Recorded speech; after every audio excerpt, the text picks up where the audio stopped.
We're back. Thank you for viewing Buzz on Business. Now we have Phil Kish from KIKS office. Phil, give us a couple moments about who Phil is. Well, let's see. Phil was born and raised in Brook Park, Ohio. Went to Mid-Park High School, graduated in 1979. Hard to believe it was that long ago already, but it is. My wife and I just turned 50 this year. We both went to Mid-Park. I've got two kids. Happy birthday. Well, thank you very much.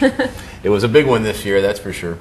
I've got two kids. We live in Parma now, go to the Parma school systems, and my one daughter just graduated from Valley Forge High School, and we'll be heading over to Kent State, and my youngest daughter is going to Greenbrier Middle School, so that's where we're at family-wise. My company's in Middleburg Heights. I just started it. It'd be this month. It started 6 years ago this month. I've been in the business for 25 years now, or 26 years, I had imagined. I started in 1985 in the office products and furniture industry, but just started my own place about 6 years ago. Wonderful. Nice. Tell us about your products. Well, we basically have three different lines I wanted to talk about this afternoon. We have the traditional office supply part of our business, and what that is we sell to mostly small to medium-sized businesses, cities, municipalities, schools, whatever. And we provide about 25,000 different products to the customers. We deliver next day to them for free, and that's probably about 60% of my business is the office supply part of the business.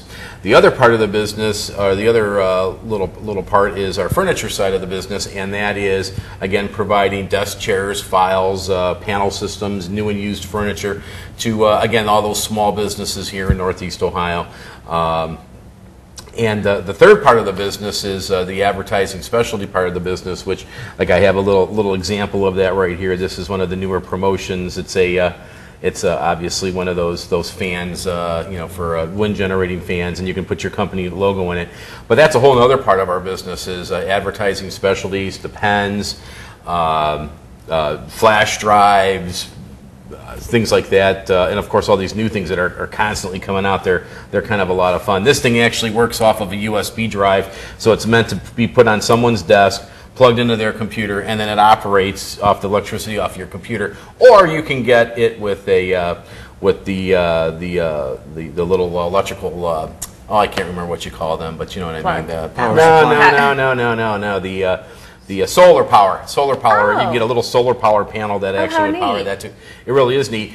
And I just got an email this morning, kind of interesting, with this promotional products market, which is finally coming back. It's really been seriously curtailed the last 2-3 years with the economy. But they just started knocking off those Dyson fans. You know, they have no fans in them. They're those big round things.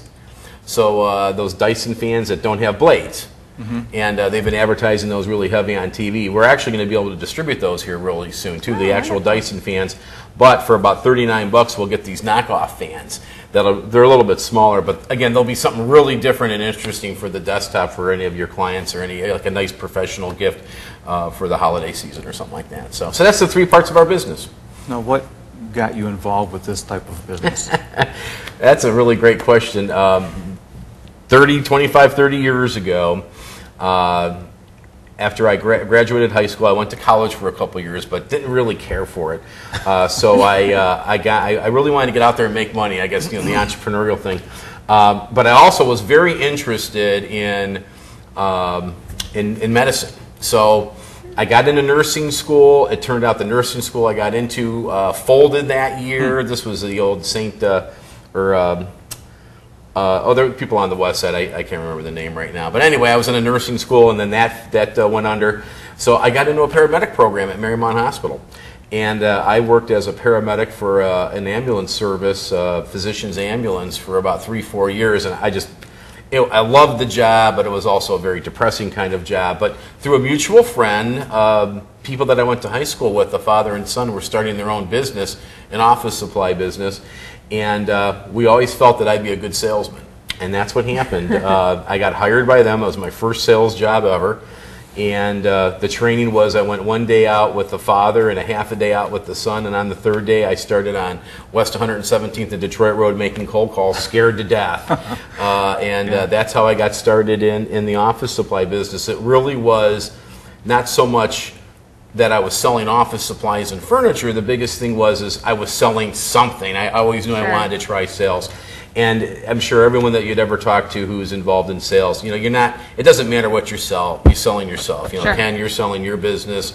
I have absolutely no idea what you'd be selling, but I'm sure it's something very good. So, but the point is that we're all out there, you know, trying to promote ourselves, our businesses, or our organizations, and so it doesn't really matter what it is. It's what people think of you that drives them to come and check you out and see what you're doing. So that's how I got started, kind of accidentally, in the office products business.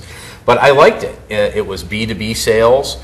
So it's not consumer sales. It's not retail where people are coming to me. And those relationships that you form in B2B sales are something that stays with you your whole life. And it doesn't matter what kind of products. So like say, you know, for whatever reason I wanted to get out of the office products business, you know, I can sell a lot of other things to those same type of clients. Because most of my clients are people with 5 to, let's say, 50 white-collar employees in an office. So it's not huge, big business by any stretch of the imagination. But it's also been the sector of the economy that's also probably been hurt the most, too. So it's been really tough for not just myself, but everyone else, you know, all of us small business people, you know, the last few years. But it is getting better, I must say. We're up this year, about 10% in sales compared to this time last year. So that's the first time we've actually been up over the same, you know, same time period. So that's very promising. You know, that's really promising. Wonderful. So, Well, Phil, that's a lot of information you just spilled upon us. I usually am not at a loss of words. So, I want to thank you for coming in and, you know, spending time here and sharing your story. It was excellent. I had a great time. Thanks. And remember, check us out at www.kiksop.com. That's my website, KIKSOP.com. Thanks. Wonderful. Thanks. Thank you. Well, that's Phil Kish, KIKS office, and we'll take a break. We'll be back with our next guest.